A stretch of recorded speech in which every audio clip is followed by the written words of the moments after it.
धुरंधर की कास्टिंग में इतनी गड़बड़ क्यों? Ranveer Singh main lead role में थे या कोई और कितना सच कितना झूठ यही करेंगे आज हम डिस्कस। जहां एक तरफ कुछ मुरझाए सितारे उभर रहे थे और बॉलीवुड के अंदर एक नई छाप छोड़ रहे थे, तो दूसरी तरफ दुनिया के दिलों पर राज करने वाला शेर एक सर्कस का शेर बन के रह गया था। प्रोड्यूसर उस पर पैसा खर्च तो कर रहे थे लेकिन सब बर्बाद हुआ जा रहा था। बात टैलेंट की नहीं, बात थी अब डायरेक्शन की, और सही डायरेक्शन उसे 2022 के बाद मिलना बंद हो गई थी। हम बात कर रहे हैं रणवीर सिंह की, जो कि पद्मावती और रामलीला जैसी ब्लॉकबस्टर फिल्मों की वजह से जाने जाते थे। जहां एक तरफ रणवीर कपूर और विकी कौशल्या जैसी एक्टर एनिमल और छावा जैसी ब्लॉकबस्टर फिल्में देकर इंडस्ट्री में अपना नाम बना चुके थे, तो वहां दूसरी तरफ रणवीर सिंह अपना बनाया हुआ नाम गलत स्क्रिप्ट को चुन के गंवा चुके थे।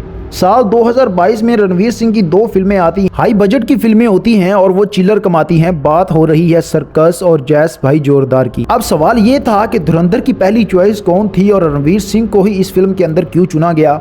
जहां एक तरफ रणवीर कपूर का नाम चर्चों पे था, तो दूसरी तरफ विकी कौशल्या अपनी छाप छोड़ रहे थे छावा जैसी ब्लॉकबस्टर फिल्में देकर। आखिर फिर रणवीर सिंह ही क्यों, जिससे अब बड़े बड़े डायरेक्टर और प्रोड्यूसर पीछे हटने लगे थे। तो बात थी सोए हुए शेर को जगाने की, क्योंकि भूखा शेर और भी खतरनाक बन जाता है, और ये बात आदित्य धर बड़े अच्छे से जानते थे। अब आदित्य धर कौन है? आदित्य धर वही उभरते हुए डायरेक्टर हैं जिन्होंने धुरंधर और धुरंधर 2 को डायरेक्ट किया है। वो एनिमल और छावा को भूल गए, क्योंकि इन्हें चेहरा चाहिए था वही पुराना 2018 वाला, यानी कि पद्मावत वाला।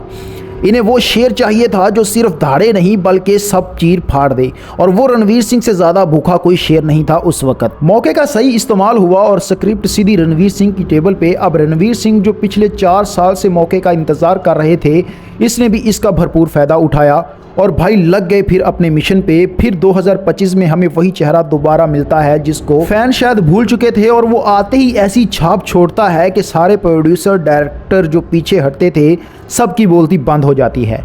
धुरंधर का पहला पार्ट 1000 करोड़ क्रॉस कर जाता है, तो दूसरी तरफ ये अनाउंसमेंट भी जारी हो जाती है कि 2 माह बाद इसका दूसरा पार्ट भी आने वाला है।